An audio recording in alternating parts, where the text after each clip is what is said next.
Assalamualaikum warahmatullahi wabarakatuh. Selamat pagi, sahabat-sahabat Kanal Kung. Ini adalah posting saya lewat recording dengan streamyard.com ya.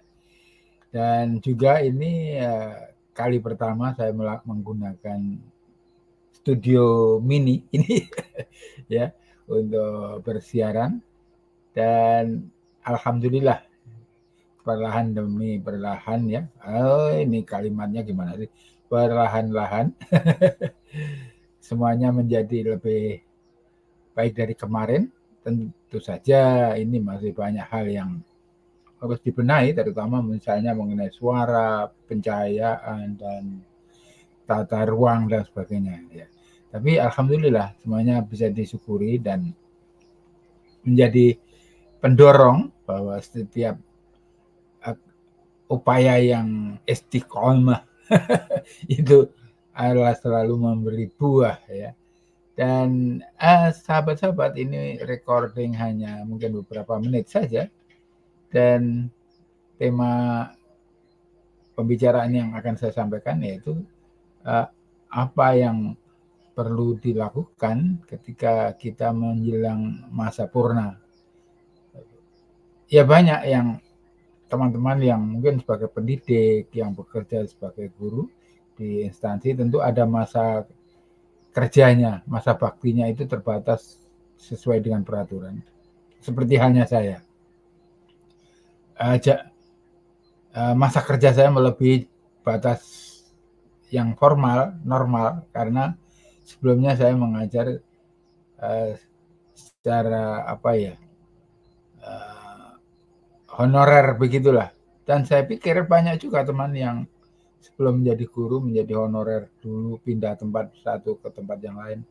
Nah, kemudian baru beberapa tahun sesudah itu diangkat menjadi guru. Nah, ini tentu merupakan suatu hal yang membutuhkan effort. Sekarang kata ini kan lagi ngetren effort, jadi walaupun ada bahasa Indonesianya ya. Nah, apa yang telah saya lakukan menjelang masa-masa pensiun, ya, saya pensiun di usia 60 tahun tentu saja ya, sebagai pendidik ya, dan selama 35 tahun menjadi pegawai negeri, lalu selebihnya menjadi guru di swasta, di ya macam-macam lah gitu. Nah,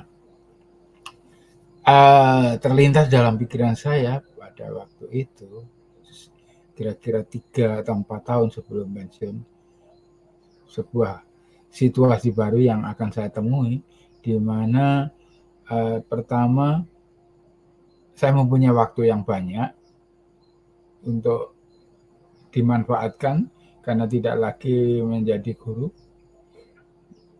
Yang kedua, tentu harus ada sesuatu yang harus saya lakukan, dan barangkali saya juga tidak ingin lagi menjadi guru karena saya pikir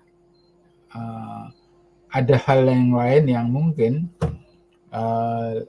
bisa mengisi waktu saya dengan cara yang tidak seperti biasanya. Ketika menjadi guru, waktu diatur oleh tugas dan kewajiban ya. Sementara setelah purna itu kita harus pandai-pandai mengatur waktu. Nah, jadi ada 2 hal yang saya lakukan sebelum masa itu datang. Yang pertama, saya harus mempersiapkan diri apa yang harus saya lakukan. Nah, beruntung bahwa sebelumnya saya jauh-jauh sebelumnya memiliki kegiatan rutin, yaitu mengelola perpustakaan sendiri, mandiri ya, dengan mendirikan sebuah perpustakaan, mendirikan sebuah yayasan ya. Nah, saya lalu teringat, tentu saja ini sudah menjadi modal awal yang bisa saya manfaatkan ketimbang saya harus memulai sesuatu yang baru ya.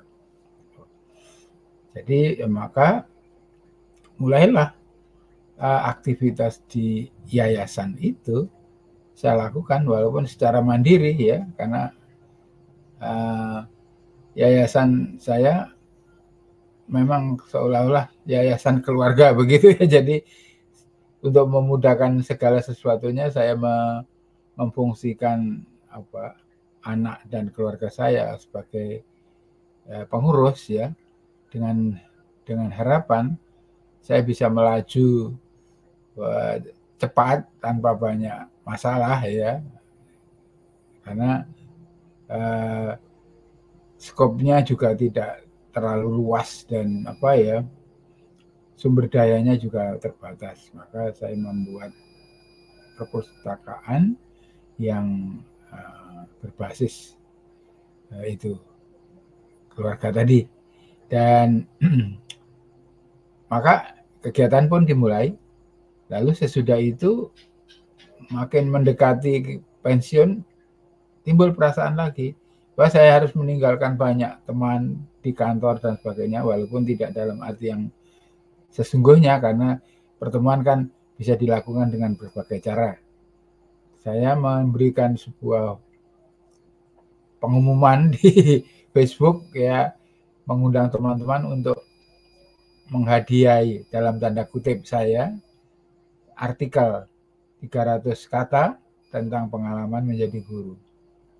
Alhamdulillah kemudian itu terwujud dan kurang lebih ada 70 teman itu mengirimkan artikel, dan kemudian saya bukukan, hasilnya saya kirimkan ke teman-teman yang sudah memberikan kontribusi artikel. Nah, dengan berbekal dua hal itu tadi, maka ketika saya menghadapi masa pensiun itu sudah makin mendekat, makin datang, saya sudah merasakan tenang ya, karena tahu apa yang harus saya lakukan sesudah ini ya. Nah, jadi Taman Baca sudah mulai berjalan, lalu jaringan teman-teman di media sosial juga menjadi bertambah. Jadi menembus batas ruang keterbatasan saya masih saat menjadi pendidik itu dibatasi ruang kelas, karena pada waktu itu medsos belum secanggih sesudahnya ya. Nah, itulah teman-teman beberapa atau dua hal yang saya lakukan sebelum saya menghadapi Purna Bakti, dan mungkin ini bisa juga dilakukan teman-teman, karena ternyata dengan taman bacaan yang kita bangun itu kita tetap terhubung dengan banyak orang, dengan banyak anak dan banyak mahasiswa lewat apa yang kita lakukan di sini. Bila taufiq wal hidayah. Assalamualaikum warahmatullahi wabarakatuh.